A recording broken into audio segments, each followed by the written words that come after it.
My younger brother at the age of 21 passed away.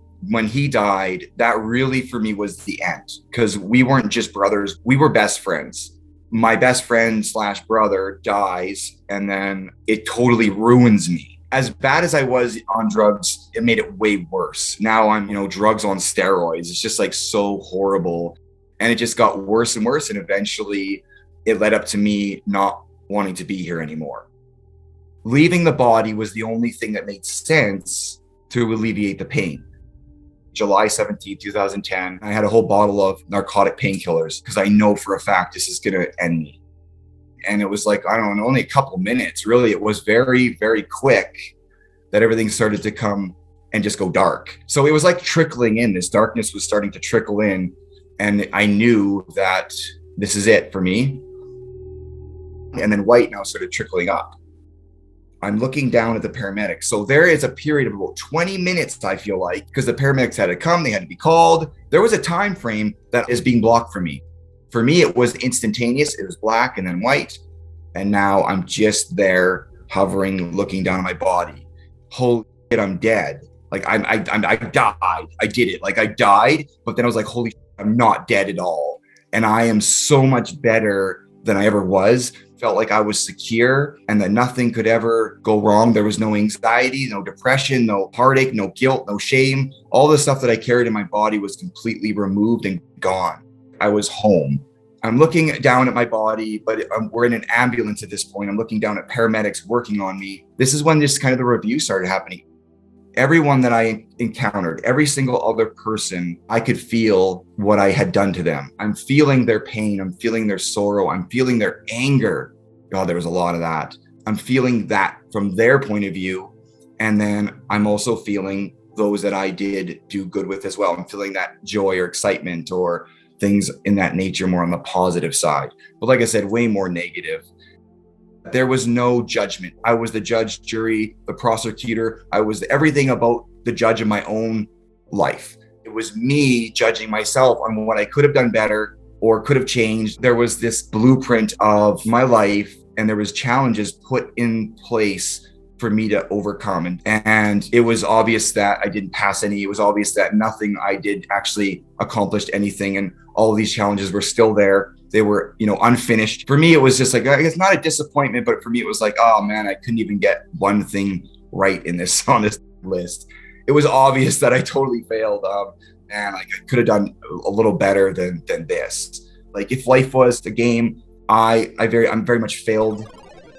My younger brother died a year before. He came up to me. He in his bubbly self was like, wow, that was quite the experience, quite the journey, in a very jokingly manner. And then he's like, I want you to come over here. I want you to follow me.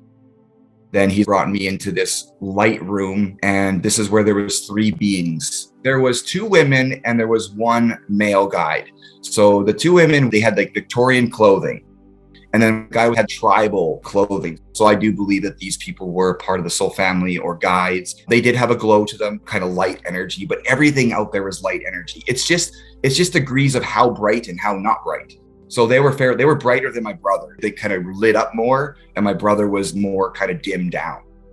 These beings told me that you have a job to do. You're not done. You have to complete things. You have a better life that could be waiting for you. You don't have to go back. We're not forcing you to go back, but we highly, highly recommend you go back. From that level, the soul level, there was no choice. It was obvious I'm going back because I just saw how badly I screwed everything up, and I want to go fix it.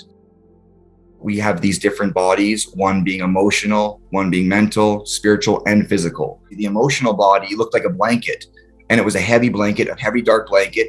There was memories that lived in the emotional body. I can see flashes of memories. It was like a storm.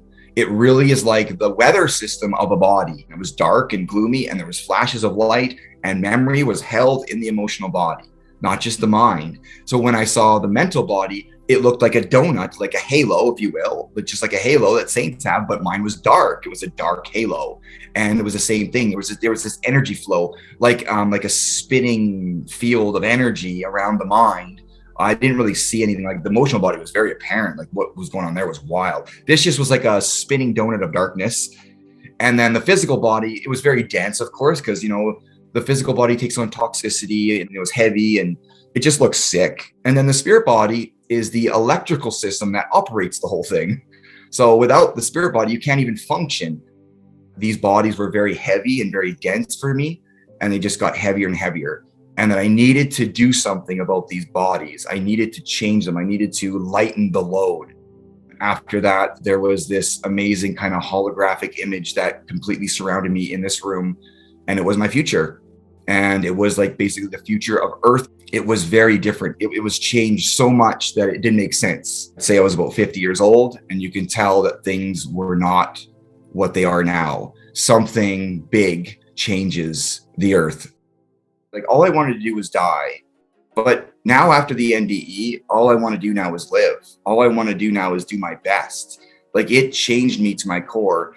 For me, what really helped me was finding something, finding a purpose, finding something more to live for, finding that meaning. You have to give meaning to life. It's not up to life to give your life meaning. It's up to you to give your life meaning. Our destiny is like the theme we chose to play out in life, but the free will is how, in which way we go about that.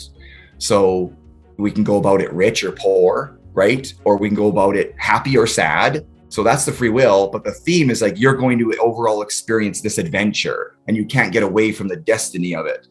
I look at the world in this way that I know my neighbors don't look at it that way. I know the people that I'm around, they just don't see it like that. When you understand where you are, why you're here, and what you're here to do, and you start living that out and really live that out, you are on that true north path. You're on that purpose road.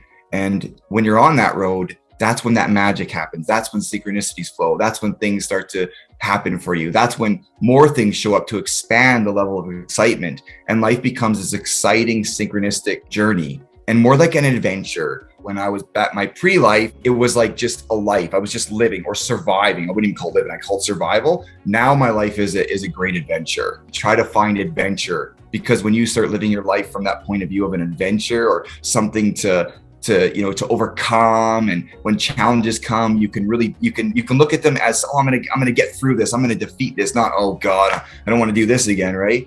Then life, it expands on you, and you can be so much happier. Being who I am now is so much better than the way I was. My God. I hope you enjoyed that inspirational NDE from Jeff. I made a second video here of some of the questions and things that we talked about that I couldn't quite fit into this video. So if you would like a little bit of a deeper dive, click here. If you would like to see some of my other videos, click here. If you'd like to subscribe, click on my face. All right, hope you have a good one. See you next time.